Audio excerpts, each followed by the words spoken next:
Welcome to Elevate Your Life and Soul. I'm your host, Marla Kennedy, life coach, EFT practitioner, mama and writer, and I am so grateful you are here today. I help women shift from self-doubt to self-love so they can feel confident, and I'm really excited to be sharing this journey with you. So let's dive in and elevate your life and soul. Hello. It's taken me a while to get here. I have been processing a lot around everything that's happening in the world right now, and I found it really difficult. I've been really struggling to come onto the podcast and record this episode because I've really been unsure what to say. I'm a brown woman, and for those of you that know my story, I was adopted as a little baby by a white family, and I grew up in Australia, always wishing I was white and experiencing a lot of prejudice. I've been called names, I've had all kinds of things happen to me. I even have had a harpoon gun aimed at me when someone said I shot the Indian, and that was a really traumatic experience for me. There was alcohol involved, but I was scared.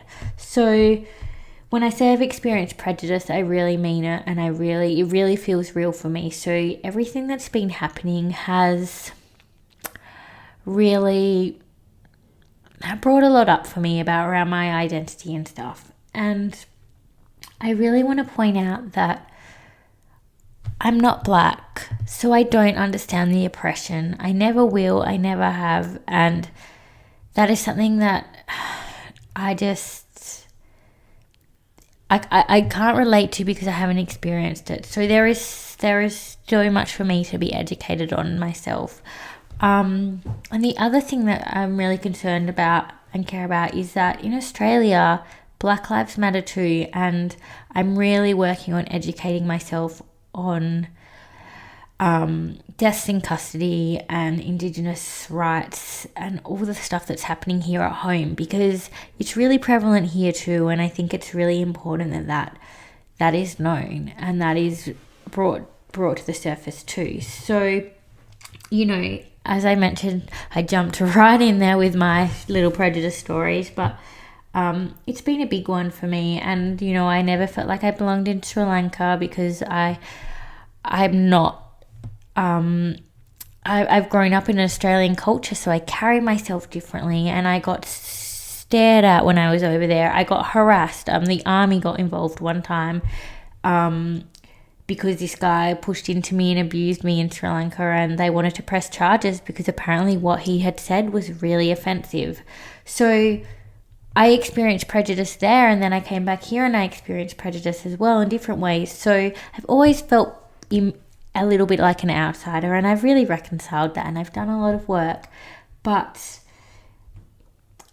it's not the same either. And I've been scared, and I was worried about sharing my experiences because I was concerned that because I'm not black, it doesn't matter.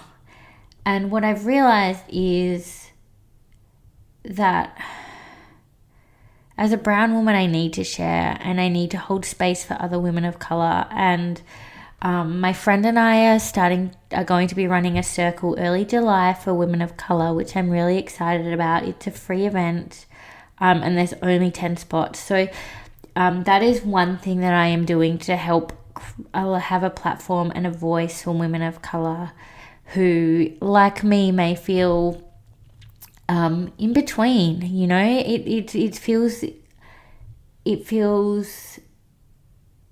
weird to speak up, and especially as women of color that are minorities in a white society. So obviously I feel like it's different if I'd grown up in Sri Lanka and I was still living there and I was in that society as a woman of color, I think it would be a very different experience for me than being raised in Australia in a Caucasian white society, So I'm really holding space for the women who feel like a minority.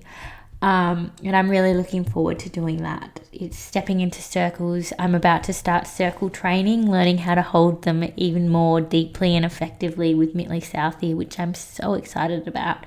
It's a 3-month program, so I'm definitely going to be doing a lot more circles. And then, I think it is really important to educate ourselves. And I'm only speaking from my perspective. This isn't true. These are my assessments.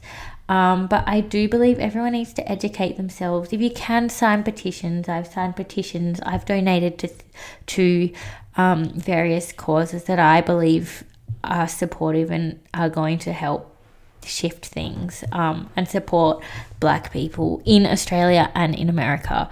And using your voice, speaking up when you're scared. I'm scared to speak up right now. This isn't comfortable for me.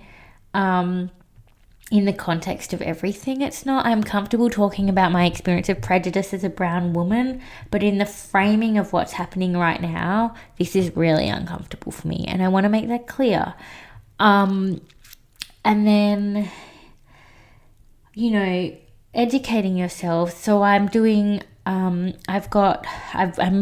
setting aside some time to do Rachel Ricketts' education. She's got webinars you can do, and I've invested in them so that I can do them. And that's another way of education. I've got books to read. There are so many books to read. And it's really a lot of Black people are saying read the books by Black women. And I really, really support that. I will say I read White Fragility though, and I really loved it. It really helped me. So I also feel that maybe if that is like the first step for you, read that first and then read Me and White Supremacy or something. There's so many books. There's so many good ones. But, everyone. The thing that I've realized is that in the context of this, there are so many people with voices, and while there's the overarching issue, every single unique individual is unique, and they all have a slightly different perspective. So I'm seeing a lot of different opinions coming from different Black people, and it can be confusing. I get that. I understand that. But I think it's really important to just keep learning and listening. And I'm going to put in the resources some people that I love. So these are people that I follow, and a lot of them are kind of meditation people, and I found them really useful. So they're who I'm really listening to. Oh my gosh, there's We Just Will on Instagram. That's his handle, at We Just Will. He's a meditation teacher, and I have his book, which is really, really amazing. Justin Michael Williams is his name. And then Light Watkins, he's also a meditation teacher, I think. You can see a theme. I'm going to be studying meditation teaching later this year, so I think that kind of is why I love meditation teachers. But they come from a really grounded, centered place when they speak, and I find it really inspiring. I also really love the Racism Recovery Centre. My friend Caitlin introduced me to them, and I've found her perspective really useful. For me, maybe it's not for you. So I invite and encourage you to do your own research and find the people that you want to follow. I'm just sharing the ones that have helped me.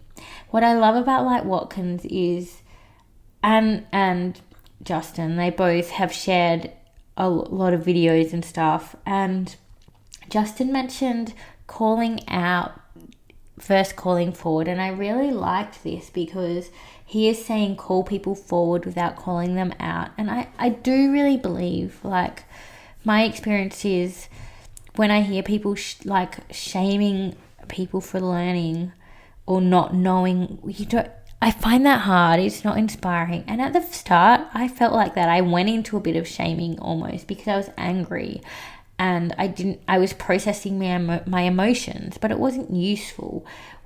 Because it wasn't, I just feel like it's more inspiring to just be the leader that allows people to step up into their power instead of pushing them down and shaming them for what they're not doing, because we all have to start somewhere, and people are trying and they're doing their best, and I'm celebrating that. And I know I'm not black, so I'm not speaking as a black person, but I am a woman of color, I am brown, and I'm speaking from that. Like, I applaud the people who are doing their best to understand and learn and know where I come from. Like, you know, one thing that I hate is when people ask me where I'm from and I say Australia, and they're like, where are you really from? So for me, that is like the worst question you could ever ask me, because I'm really from where I say I'm really from. And a better question would be like, what is your heritage? Because I always know what the people mean, but that's not useful. It's a shift in language, but language is everything. Language is a predisposition for action, and it's so crucial. So, yeah, I think that's really important. And then, so this is really hard for me to share because I'm really passionate about diversity because of my own experiences. And I'm running a giveaway right now on my Facebook group, and I'm not sharing this to promote it. It is amazing, but that's not why I'm sharing that, okay? So it's like a big giveaway. It's about $1,900, and I have 7 guest speakers.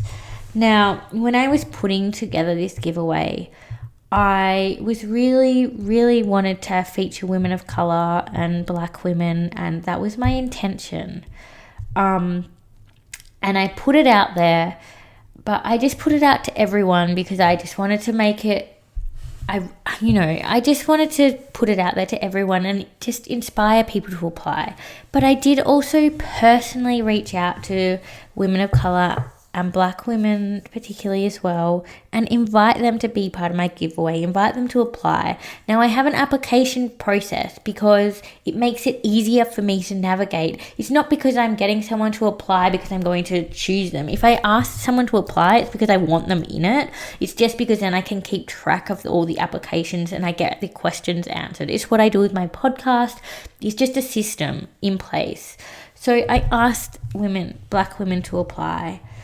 And I reached out and I had the intentions, and they didn't apply. I didn't get any I got one. So I got one beautiful application, and one of my spotlights is a black Indigenous woman from Australia, and she's amazing, and I just love her, and I'm so happy that she's a part of it. But that's amazing. I didn't get any black women from the US. And I was conscious of that. I was really conscious of the fact that from looking at my giveaway, it looked like it was primarily white women, apart from the one woman who's from Australia and she's Indigenous, and me, who I am brown. So I was conscious of that, but I just decided that next round I'm going to do the same thing, and when I do a giveaway again, I will invite women of colour to apply and see what happens. Now, I received a message from someone calling me out and telling me I should have black women in my giveaway, and, it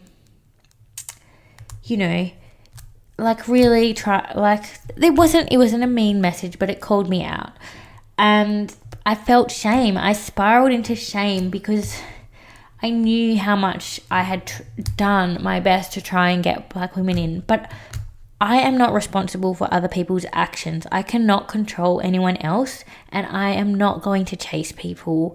I had a really tight turnaround for this as well, but I really believe that we are all responsible for our actions and how we show up, and we need to empower ourselves by standing up, not by being chased or hounded.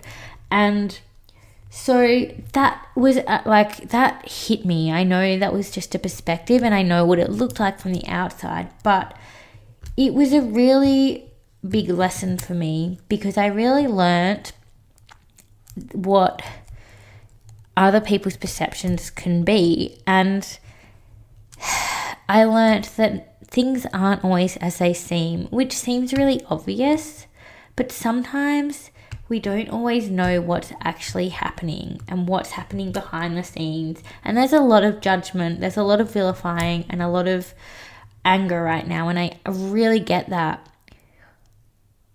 But there are people doing their best too. Like, I honestly believe that I've been doing my best, and I can't force people to be in my giveaway.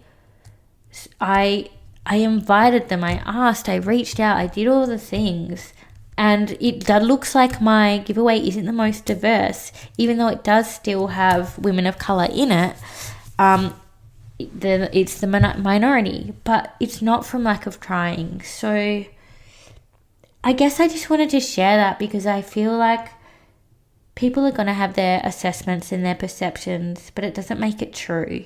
Keep doing what you're doing. And if you have assessments, ask questions, get curious, and realize that it isn't always what it seems. And we had a really great open conversation together after that, this lady and I, and it was great. But I invite you to see beyond what's always on the surface, because I really believe people are stepping up and rising up and doing their best. And if you need support, please reach out to me. I am doing my best. I'm making mistakes, and I don't know all the time what to do, but I'm still trying. It's why it's taken me so long to record this podcast, because I've been fumbling and I've been nervous and I've been called out and I've had all these things, and I've been having an identity crisis. Like, a lot of my past stuff has come out, and I've been researching more about my own history and finding out things that I thought were true were not true about my history, about my heritage and my birth family. And it's really interesting. So I feel so deeply connected and committed to learning more about Black lives in both America and Australia, and about my Sri Lankan heritage, because I really have turned a blind eye to that. So I invite you to educate yourself, to learn, to grow, and to keep going, because we're all in this together. We really are. And with that, I'm going to leave you, and I will be back soon, sharing more from my heart. Please, please, please, if there's anything you would like me to explore or talk more about or dive into, please just send me a message. Let me know. This podcast is for you, so I want it to truly serve you. Thank you for being here today, dear souls. I love you so much, and I am so grateful to be on this journey with you. Have an amazing day. Thank you so much for listening. I really am so grateful. And if you really love this episode, I'd love you to head over to Apple Podcasts and leave me an honest review. Let me know what you love about the podcast and what you'd love more of, because your honest feedback really helps me make it the best it can possibly be. Thank you so much, and I'll see you on the next one.